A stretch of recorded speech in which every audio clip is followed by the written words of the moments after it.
What is up, YouTube? It's your boy Alex here from Team Generations, and today we have a very special treat. My buddy Kyle taking first place with his Orfist deck at Locals. So I think there were 3 rounds or 4. It was 3 rounds. 3 rounds? There were about 13 or 14 people. It was 13, so I got first out of 13. Okay, yeah. So yeah, you went undefeated 3-0 that day, right? Yep. You want to talk through some of your matchups, just what you thought of the deck in general? So about the deck, I made the deck right before tournament. It was playing pretty decently against my friend.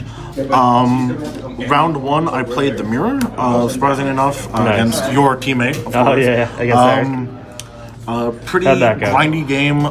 It was real back and forth. Again, with this deck, a lot of the shadow tokens really push in for weird numbers, which is pretty good for the deck. Round 2, I played against Katar. I played against Bastion. Luxact. Out a win. He was at 4 life. I got the crit. He said no blocks, and I was like, nice. There you go. And then Vanguard is Vanguard. Round 3, I played against Prison. Unfortunately, that is a really, really easy matchup for me because what are they going to prison your tokens? You really just only gain advantage by activating your grade 3 ability, and you never need to lose hand advantage. Nice, cool. So thanks for running us through that. Just in general, like, do you like Overdress compared to any of the previous series if you played? I do like it. I don't. I think my main issue with playing going from Premium and V into the new format is the loss of all of the clans. Patiently waiting for the new Mega Colony deck because I love Mega Colonies so much. Definitely like that deck too. But I don't love the Ride deck. I've been pretty vocal that I don't like the Ride deck, but I think it's really necessary for the format. Interesting. Because the ride chain is just so important for matchups. Of course, yeah. But other than that, I really like it. Yeah. Cool. All right, so let's hop right into the deck profile. Show you guys what went undefeated this week at Local. All right, let's hop right into the deck profile and check it out. All right, so for the ride deck, we won a normal Forerunner. When you go second, you draw a card, obviously. This is the terraforming for the deck. It allows you to search your set orders, which is important because the deck needs the set orders in hand in order for you to play the game. This is the big attacker. I like this all weekend. Being able to swing for 15 turn 2 is pretty actually decent number. It's easy to block, but I think it's still good at 15.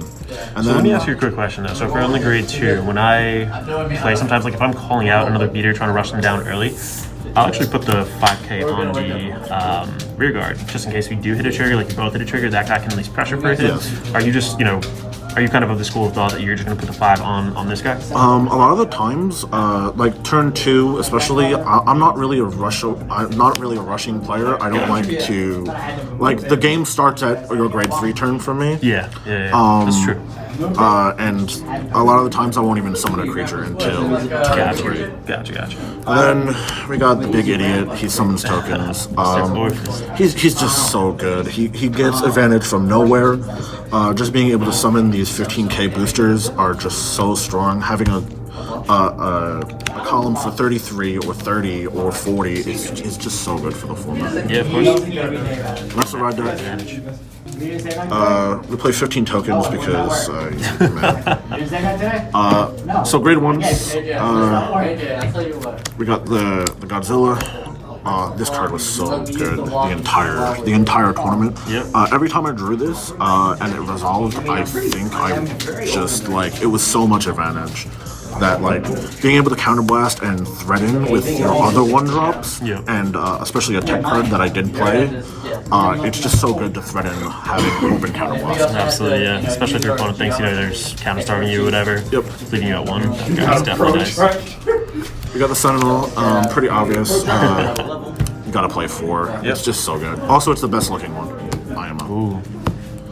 Then Minions. We have 3 of this 1-drop.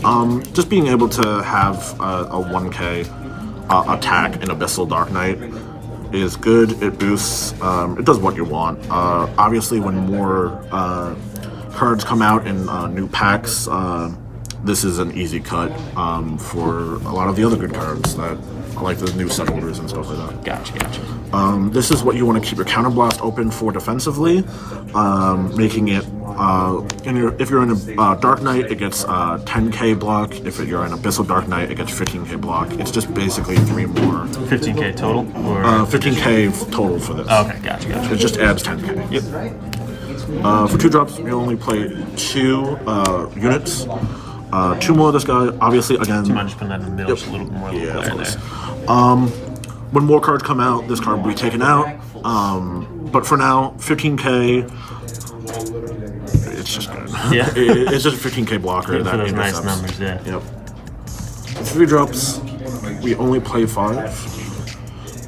3 more for the Persona ride. Again, if the 1 copy is good, why not play 3? Exactly.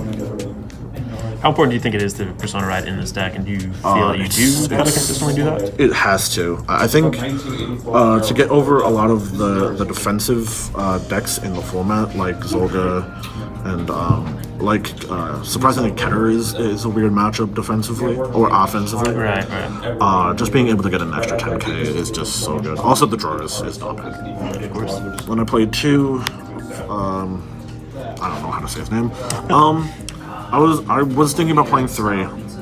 This card is really good for attacking into the unaffected by your opponent's card effects Keter monster, the grade 3. Just being able to punch over it is just really good. But I decided to cut it last minute for another tech choice. Okay. That I'll show. Yeah, it definitely is nice against like Keter is very like rear guard heavy, like blind. They don't have those pieces to draw. It's definitely a good little tech card. Yep. And then for the set orders, we have 4 of the draws and 4 of the pops. Okay, 4 and 4. I like that ratio personally too. And then the only other order that I play is the 1 copy of the Among Us card, is what I've been calling it. Just threatening 2 counterblast in this deck is really good. Just being able to get like a 30k, they have to either get double trigger or over trigger in order for you to win this attack. It's pretty good. It just gives a unit 30k until the end of the battle. Oh wow, yeah. For counterblast too. So that's why you want to keep your counterblast open. Defensively, yeah, absolutely. And that is a blitz order, so only works on defensive turn. Yep. And then for the triggers, a really weird one. I didn't actually end up noticing my trigger lineup until the next day. But I was playing 7 crit and then 4 draw. In actuality, I would rather play 8 crit instead of the 4 draw. So you don't subscribe to any fronts in this deck? When the new cards come out, there's a card that's going to allow you to draw anytime a Shadow Army boost or hits. Okay. To draw a card for free. Once that comes out, I'll probably maybe play 1 draw and then 2 or 3 fronts. Gotcha. Definitely sounds like a solid game plan. Are we running heals in here? No. No heals. Giga Chad. There we go. And then the over trigger. If I remember correctly, again, this is last week, but I think I never hit it offensively. I only hit it defensively. Okay. It still shuts your opponent off, which is nice. Well, cool. Any closing thoughts on the deck? Like anything you... What are like the weaknesses, really? If you damage, like, if you don't get attacked a lot, having no counterblast is just so horrible for the deck. You really are playing on the back foot. Other than that, I think the deck is better than what people think it is. People really look at this deck and don't really see a defensive option, but I see an advantage to that by playing a more defensive build, playing a more slower paced deck. And you never really lose advantages because your grade 3 summons 15k tokens. Of course, yeah. Do you find that your hand size is like pretty plentiful? Most of the time, the most that I had was 15 cards in there. Wow, yeah, I would say so then. Yes. Alright, awesome. Thank you guys so much. Again, last week you went undefeated. I think there were 3 Orfists actually in the top 3 out of the 4, right? And then except for you. Yeah, that was the one Varina, so cool. Thank you again so much for showing us your deck, and hopefully we'll be able to start doing this a little bit more at locals and whatnot. So thank you guys again. If you have any questions, let us know down below. And this is Alex from Team Generation signing out.